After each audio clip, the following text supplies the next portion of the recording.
আজি তোমাক কিয় ইমান ভিখাৰীলা দেখিছো? কি কাৰণে তুমি আজি শ্ৰীহীনা, কান্তিহীনা, উৎপীড়িতা আৰু জৰ্জৰিতা হৈ পৰিছা? হে সৃষ্টিকৰ, মোৰ দুখৰ কাহিনী কি জনাম? নিয়ন্তাৰ আজ্ঞাৰ অনুক্ৰমে তেওঁৰে বিনোদৰ বাবে এনেহেন বিনন্দীয়া সৃষ্টি ৰচনা কৰি প্ৰকৃতিৰ বুকুত অনুপম সৌন্দৰ্য ৰাখি সন্নিৱেশ কৰিছোঁ। কিন্তু আজি প্ৰকৃতিৰ সকলো সৌন্দৰ্য লুপ্ত হৈ গৈছে। দুৰন্ত দানৱ আৰু অসুৰসকলে সত্য, শৌচ, ক্ষমা, দয়া সকলোবোৰ বিসৰ্জন দি ধৰাত যি উৎপীড়নৰ সৃষ্টি কৰিছে, ধৰণীৰ প্ৰাণত ই অতি অসহ্য হৈ পৰিছে। এনে দুঃসহ পাপৰ বোজা বহন কৰোঁতে কৰোঁতে মই আজি ইমান শ্ৰীহীনা, কান্তিহীনা, অতিকে দুৰ্বলা হৈ পৰিছোঁ। ইয়াৰ যদি এটা উচিত ব্যৱস্থা নকৰে ধৰণীৰ ৰক্ষাৰ উপায় নহ'ব প্ৰভু। মই তোমাৰ সকলো কথাই বুজিছোঁ। বান, জৰাসন্ধ, শিশুপাল, দন্তবক্ৰ আদি অসুৰবোৰে বলৰ দৰ্পত নিয়ন্ত্ৰণাজ্ঞা লংঘন কৰিছে। কংসৰ দৰে অসুৰবোৰে ঈশ্বৰৰ ঈশ্বৰত্ব লোপ কৰিব খুজিছে। তুমি চিন্তা নকৰিবা প্ৰভু, সোনকালে ইয়াৰ এটা উপায় উদ্ভাৱন কৰিব লাগিব। হে বিশ্ববালক, বিশ্ব নিয়ন্তা নাৰায়ণ, সৃষ্টিৰ নিৰ্মাণৰ ভাৰ অৰ্পিলে দাপক, পালনৰ ক্ষমতা তব শৰীৰ। আপোনাৰ আদেশ পালি ৰচিছিলোঁ সৃষ্টি মনোমোহা, অনুপম প্ৰাকৃতিক সমাৱেশ কৰিছিলোঁ তাত। কিন্তু আজি সেই দানৱ আৰু মানৱৰ হাতত সেই সৃষ্টি উৎপীড়িতা, জৰ্জৰিতা আৰু অতিকে দুৰ্বলা হৈ পৰিছে। অত্যন্ত পাপৰ বোজা সহিব নোৱাৰি সৌন্দৰ্যৱতী প্ৰতিভাবোৰ সজি শ্ৰীহীনা, কান্তিহীনা আৰু অতিকে দুৰ্বলা হৈ পৰিছে। হে বিশ্বপালক, নকৰে যদিহে ইয়াৰ এটা উপায়, তেন্তে এই সৃষ্টি ধ্বংস হ'ব অতি সন্দিগ্ধ। ধৰণীৰ দুখৰ কাহিনী শুনিছোঁ সময়। ধৰণীৰ বুকুত মদমত্ত দানৱাসুৰৰ যি অত্যাচাৰ, উৎপীড়ন আৰু অত্যন্ত পাপৰ দিনা চলিব ধৰিছে, সেই সকলো জানিছোঁ। পৃথিৱীত যেতিয়াই ধৰ্মৰ গ্লানি আৰু অধৰ্মৰ তাণ্ডৱ লীলা চলে, তেতিয়াই মোৰ এক নতুন অৱতাৰৰ আৱশ্যক হৈ পৰে। যোৱা ধৰিত্ৰী এই দুখ মোচনৰ অতি সোনকালেই উপায় কৰি সহ্য কৰা আৰু কিছুদিন ভাৰমুক্তা ভবা উচিত। সৃষ্টিৰ স্থিতি জন্মালয় সকলোৱে তাৰ তুমিয়েই প্ৰভু। পপীড়িতা মোৰ মূৰ্খজনক ৰক্ষা কৰা প্ৰভু। বিদায়ৰ সম্ভাষণ জনালো শেষত।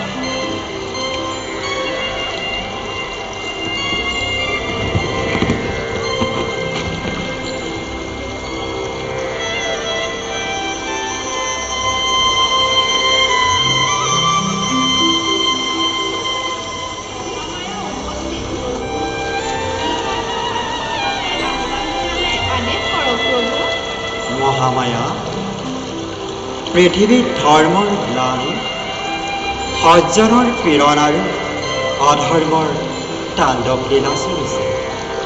তাৰ ফলত মোৰ এক নতুন অৱতাৰৰ প্ৰয়োজন হৈছে। ধৰণীৰ ভাৰনাশৰ কাৰণে আমাৰ সকলোৰে হাতত কৰ্তব্য আহি পৰিছে। মই এইবাৰ কৃষ্ণৰূপে বসুদেৱৰ গৃহত জন্ম লাভ, অনন্তই বলৰাম ৰূপে দৈৱকীৰ সপ্তম গৰ্ভ স্থিতি ল'ব। তুমি মায়াৰ বলেৰে সেই গৰ্ভ হৰিণী ৰোহিণীৰ গৰ্ভত স্থাপন কৰিব আৰু নিজে যোগমায়া ৰূপে যশোদাৰ গৰ্ভত জন্ম ল'বা। বসুদেৱৰ দ্বাৰাই তোমাক নন্দৰ গৃহৰ পৰা সলাই অনা। কংসই তোমাক শিলত আচাৰি আচাৰি হত্যা কৰিবলৈ উদ্যত হওঁতে তুমি হাতৰ পৰা এৰাই আকাশত আবিৰ্ভাৱ হৈ মোৰ অৱতাৰৰ সংকেত দি অদৃশ্য হ'বা। দেৱতা আৰু দেৱনাৰীসকলে গকুলত গোপ আৰু গোপী ৰূপে জন্ম লৈ মোৰ এই লীলা ৰসময় কৰি তুলিব। ভাল প্ৰভু, বিদায়ৰ সম্ভৱ হ'ল, জলালো শেষ হ'ল। শুনা সৃষ্টিকৰ, মই অতি সোনকালেই অৱতাৰ হৈ ধৰণী ভাৰ মোচন কৰিম। এই অৱতাৰত মোৰ কৰ্মসাধনৰ লগৰীয়া হিচাপে দেৱতা আৰু দেৱনাৰীসকলক গকুলত গোপ আৰু গোপী ৰূপে জন্ম লোৱাৰ ব্যৱস্থা কৰিব।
তদুভিত নাৰদৰ সেৱা গ্ৰহণ কৰক। আজি অকস্মাতে কিয়বা এই নাৰদৰ প্ৰয়োজন হ'ল? নাৰদ, আজি এটা গুৰুত্বপূৰ্ণ আলোচনা কৰিবৰ বাবে তোমাৰ প্ৰয়োজন হৈছে। প্ৰভু, আপুনি বিশ্বপালক, যুগে যুগে অসংখ্য অৱতাৰ ধৰি সৃষ্টি ৰক্ষা কৰি আহিছে। এইবাৰ যে এই ক্ষুদ্ৰমতী নাৰদৰো আৱশ্যক হ'ল, ইহে অতি আচৰিত কথা। নাৰদ, আজি মই এনে এটি পৰিস্থিতিৰ সন্মুখীন হৈছোঁ, যি পৰিস্থিতিৰ আলোচনাৰ বাবে আজি তিলোকৰ খবৰ আকোটা নাৰদৰো আৱশ্যক। নাৰায়ণ নাৰায়ণ। তুমিতো জানাই যে পৃথিৱীত দৈত্য দানৱ আৰু অসুৰসকলৰ অশেষ পাপ কাৰ্যৰ ফলত অতি অশান্ত অৱস্থাৰ সৃষ্টি হৈছে। সিহঁতক সংহাৰ কৰি ধৰণীৰ ভাৰ মোচনৰ বাবে মোৰ এক নতুন অৱতাৰৰ প্ৰয়োজন হৈছে। প্ৰভু, আপুনি বিশ্বপালক, যুগে যুগে অসংখ্য অৱতাৰ ধৰি সৃষ্টি ৰক্ষা কৰি আহিছে। এইবাৰ যে এই ক্ষুদ্ৰমতী নাৰদৰো আৱশ্যক হ'ল, ইহে অতি আচৰিত কথা। শুনা নাৰদ, এই অৱতাৰত তোমালোক সকলোৱে মোৰ কৰ্মসাধনৰ লগৰীয়া হ'ব লাগিব। দেৱতা আৰু দেৱনাৰীসকলক গকুলত গোপ আৰু গোপী ৰূপে জন্ম লোৱাৰ ব্যৱস্থা কৰিছোঁ।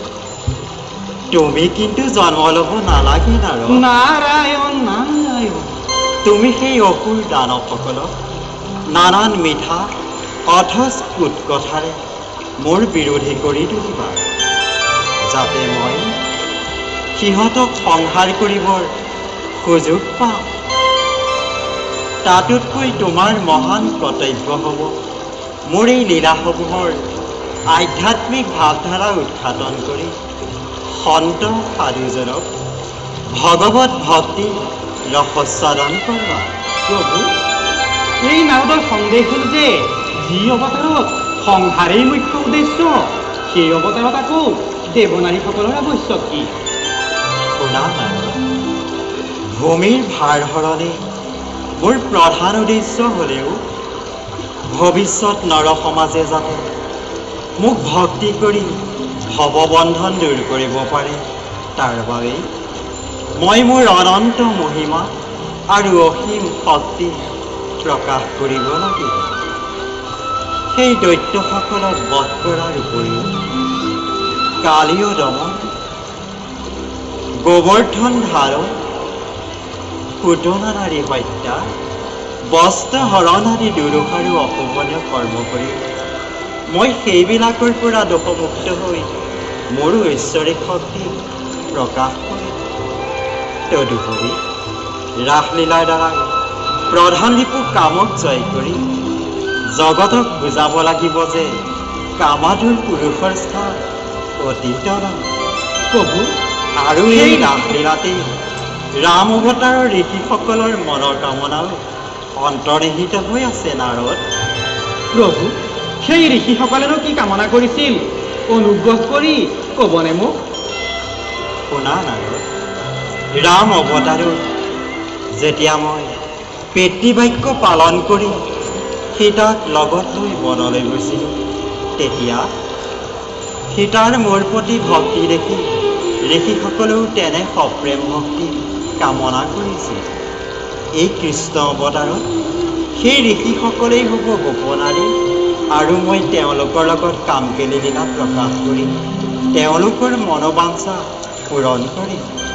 হে প্ৰভু, পৃথিৱীৰ প্ৰয়োজনত আপোনাৰ অশেষ কৃপাৰ ফলত আপোনাৰ লীলা বিগ্ৰহৰূপ এই নাৰদে দেখি আহিছোঁ। কেতিয়াবা মহাপলয়ৰূপী জলৰ মাজত মৎস্যৰূপত চতুৰ্বেদ উদ্ধাৰ, কেতিয়াবা কুৰুম ৰূপত পৃথিৱী ধাৰণ, আকৌ কেতিয়াবা মহাবৰাহ ৰূপত দন্তাগ্নি আৰ্তাত ধৰিত্ৰী উদ্ধাৰ। আকৌ দেখিছোঁ প্ৰভু ৰক্তবৰ্ণ কুটি সূৰ্য সম নৰ সিংহ ৰূপত ভক্ত প্ৰহ্লাদক অভয়দান, দেহিং ভৱতী ভিক্ষা বুলি বামন অৱতাৰত বলিক চলন। আকৌ দেখিছোঁ প্ৰভু মহাতেজস্বী ক্ষত্যন্তকাৰী ভিগুৰাম ৰূপত খেতিয়ক দমন। এইবাৰনো প্ৰভুৱে কোন ৰূপত পৃথিৱীৰ ভৱিষ্যত লীলাসমূহৰ অৱতাৰণা কৰিব খুজিছে? অনুগ্ৰহ কৰি সেই লীলা বিগ্ৰহ ৰূপ দেখুৱাই এই অভাজনক কৃতাৰ্থ কৰিবনে প্ৰভু? শুনা নাৰদ, ভক্তই মোৰ প্ৰাণ, ভক্তৰ মনোবাঞ্ছা মই কেতিয়াও পূৰণ নকৰোঁ। তুমি মোৰ ভৱিষ্যত লীলা বিগ্ৰহৰূপ চাব বিচাৰিছা, চোৱা বাৰু।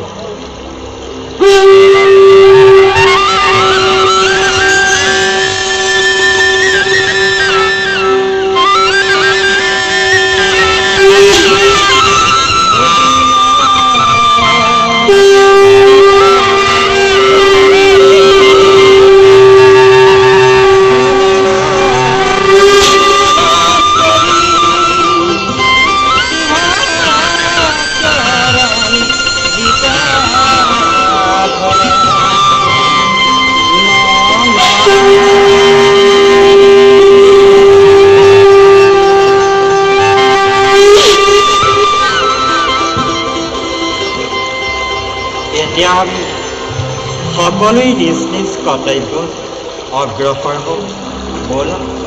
ভাল নাৰায়ণ